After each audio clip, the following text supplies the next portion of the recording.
Ici, vous êtes dans l'atelier Alma Floire, qui est un atelier de conservation et restauration de peintures de chevalet et d'objets d'art polychromes.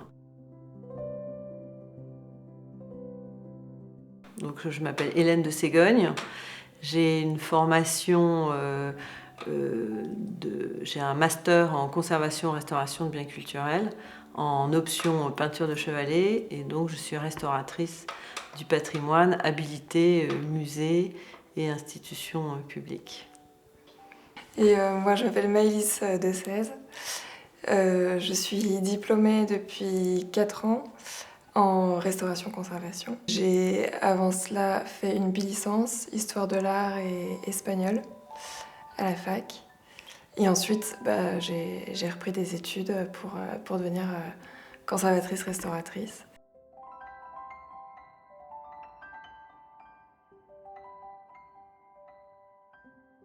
Il y a 2 grandes étapes quand on reçoit une œuvre. Et la première étant déterminante pour la seconde. La première étape, c'est peut-être celle qu'on montre le moins à l'image parce qu'elle est moins palpable, c'est l'examen de l'œuvre. Ici, nous avons un portrait féminin du XVIIIe siècle. Elle possède la particularité d'avoir déjà été restaurée à plusieurs reprises. Ce qui est assez intéressant. En fait, ici, vous voyez, on a fait des tests de nettoyage. C'est le retrait de toute la couche de crasse qui se trouve au-dessus du vernis. Donc tous les dépôts, la nicotine, la pollution, la poussière. Et en fait, le vernis qui est ici est un vernis d'amarre, une résine naturelle, qui a tendance à jaunir en s'oxydant. Donc ça peut paraître impressionnant, mais voilà. Là, ici, on a les bons chromatismes. Et ici, vous voyez, la partie, tout ça, c'est encore verni.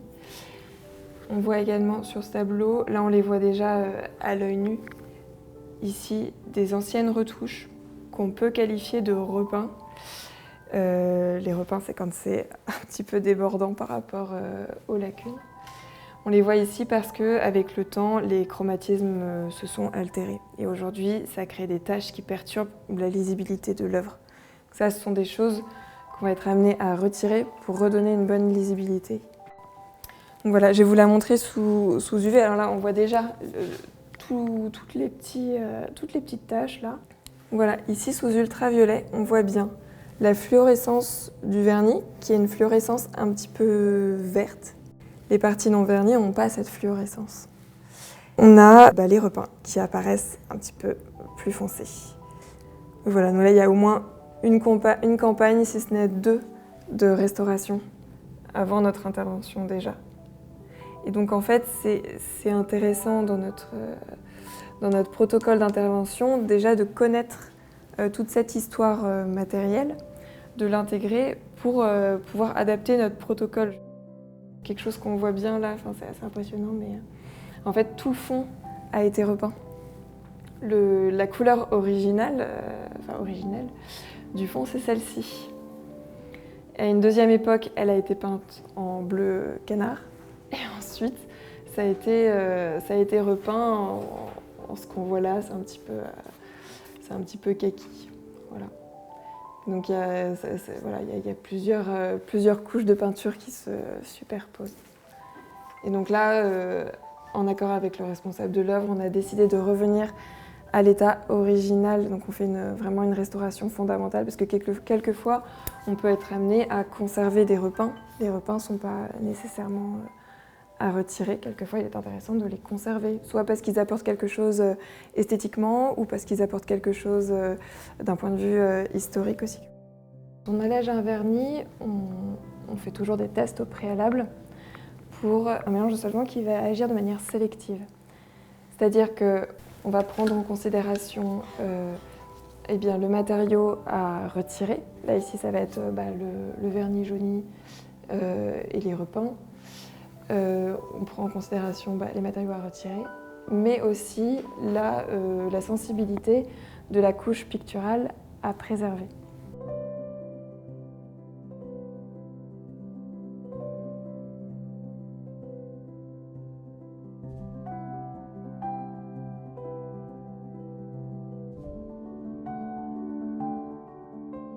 J'ai enlevé les repeints y avait un repeint sur la lèvre et un repeint là sur...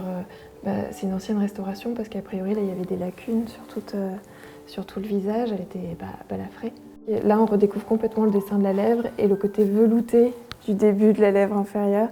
Et donc là, en fait, on retrouve toute la subtilité de la facture de ce tableau, qui est vraiment pas mal.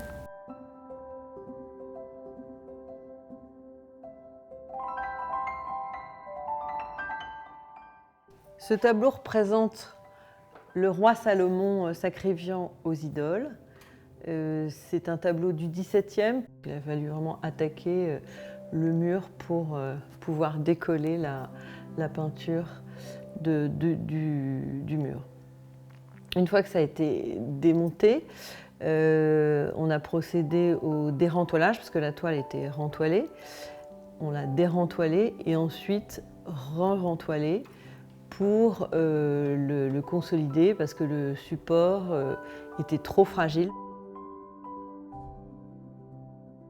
Et puis surtout les nombreux plis horizontaux, comme s'il avait été roulé, plié.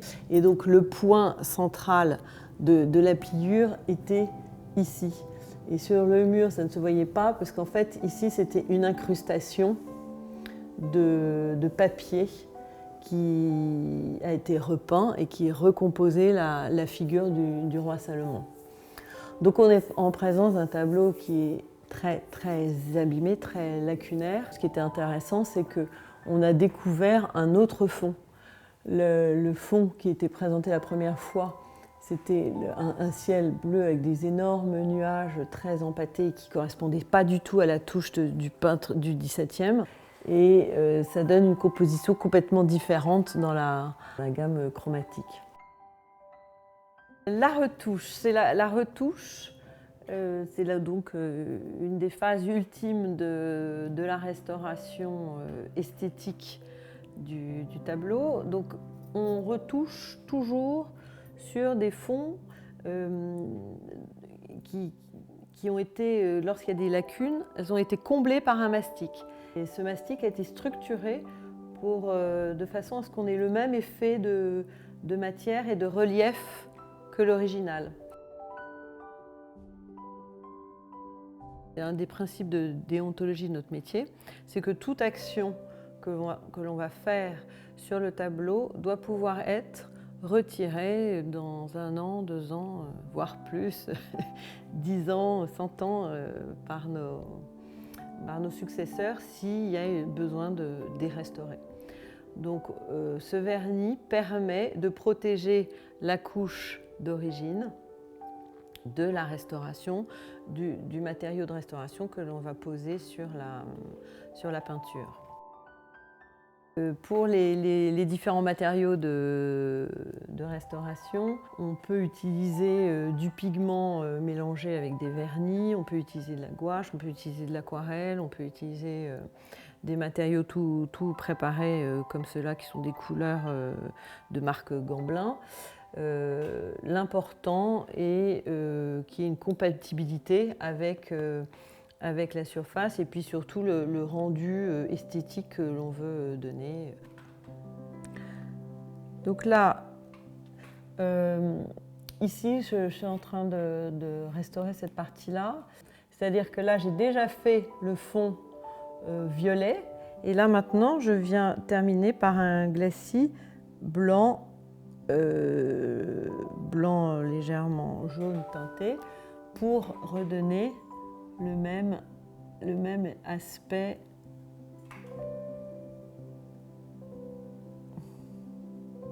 Voilà, on procède par petites touches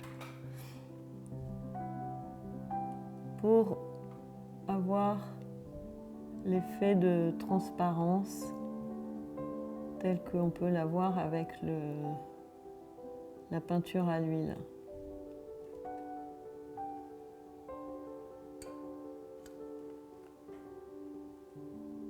Voilà, alors avec la question, souvent on nous pose la question combien de temps ça prend pour faire la retouche. Là c'est pareil, on va répondre. Ça dépend énormément du type de retouche qu'on a à faire. des quantités qu'il y a à faire et de la complexité de certaines couleurs. Il y a des couleurs qui sont beaucoup plus faciles à réintégrer que d'autres. Là, ici, on a quand même une couleur assez facile à trouver. C'est un métier qui est très peu connu et beaucoup de gens pensent que c'est un métier strictement manuel alors que pas du tout. Enfin, évidemment, il y a plein d'aspects techniques, mais c'est aussi très intellectuel. Évidemment une dimension histoire de l'art pour connaître l'œuvre, d'où elle vient, par qui elle a été réalisée, comprendre le style et les techniques. Et puis toute la physique et la chimie pour identifier les matériaux constitutifs des œuvres.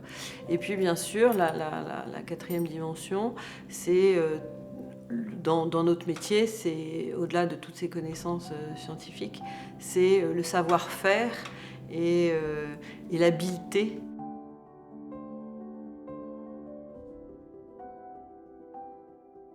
La formation qu'on a, c'est de voir au-delà de l'image. C'est de décrypter ce que la matérialité de l'œuvre peut nous apprendre sur l'œuvre elle-même.